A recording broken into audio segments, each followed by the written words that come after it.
Alright, well today I'm going to be doing an honest review, mostly on the battery setup on the Intense Tazer. I can't really complain about anything on the bike except the battery issue. I've heard this from numerous people, so I'm going to have my input on this, and you can leave comments to what you think. I actually have two of these. My girlfriend actually has one as well, right here. She beats the shit out of it. It probably only has about 3 miles on it. I would say I ride mine pretty heavy. I do jump it a lot. Let's go into the issues with the bike. So, first off, down here you can see the battery obviously goes in there and sits on this stay down here. If you could see those two bolts in there, I actually put some nylon washers in there because of the setup. It was causing it to slip. It still does move and slip, but the problem has definitely gotten better since I've done this.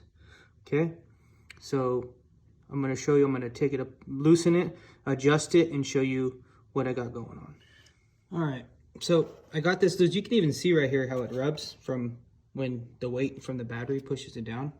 Okay, so I think Intense did a horrible job on the geometry of the battery.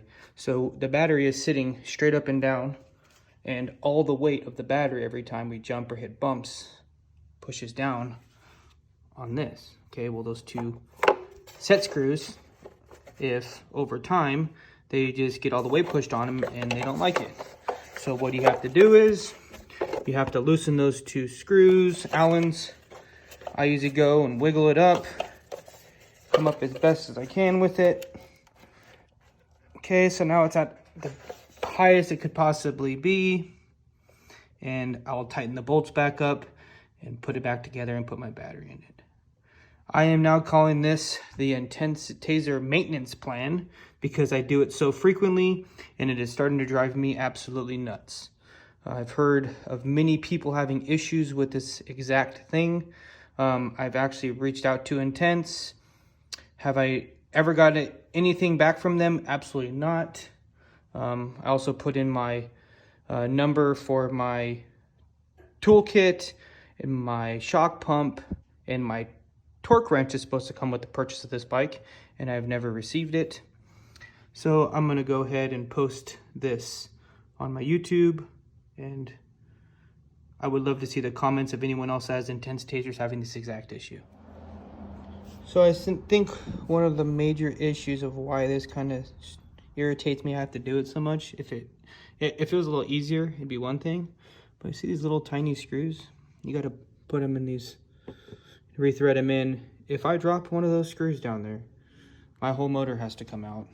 And so this is probably another reason why it pisses me off so much, is because you really have to be careful putting these screws in. Stressful.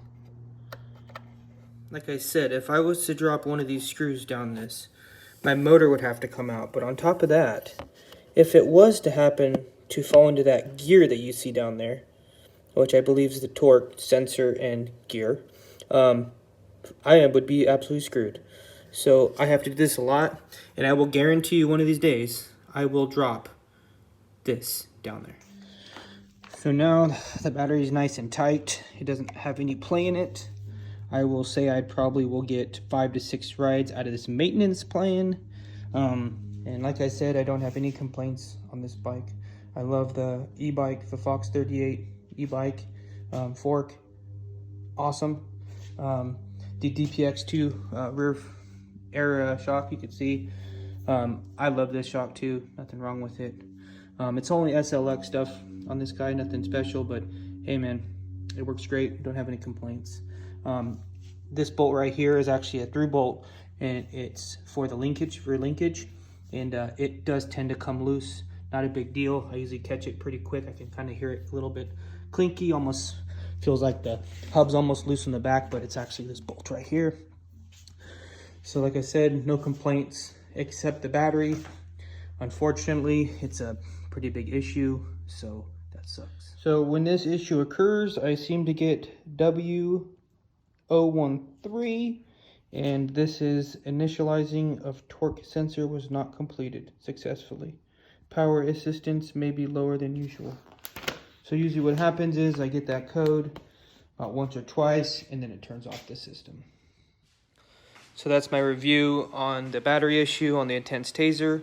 I would love to see people's comments and fixes. Like I said, I put nylon washers on the stay bolts before. It was metal on metal, and then the rubber gasket was behind, and that didn't work, so I put the nylon washers, and it absolutely changed it completely. It's helped a lot. Previously, I'd probably get 2 or 3 rides out of it, and now I'm probably getting 5 or 6. So it's helped a lot. I'd love to see your comments. So of your fixes, leave some comments or your negative remarks. I'd love to see them. And thanks.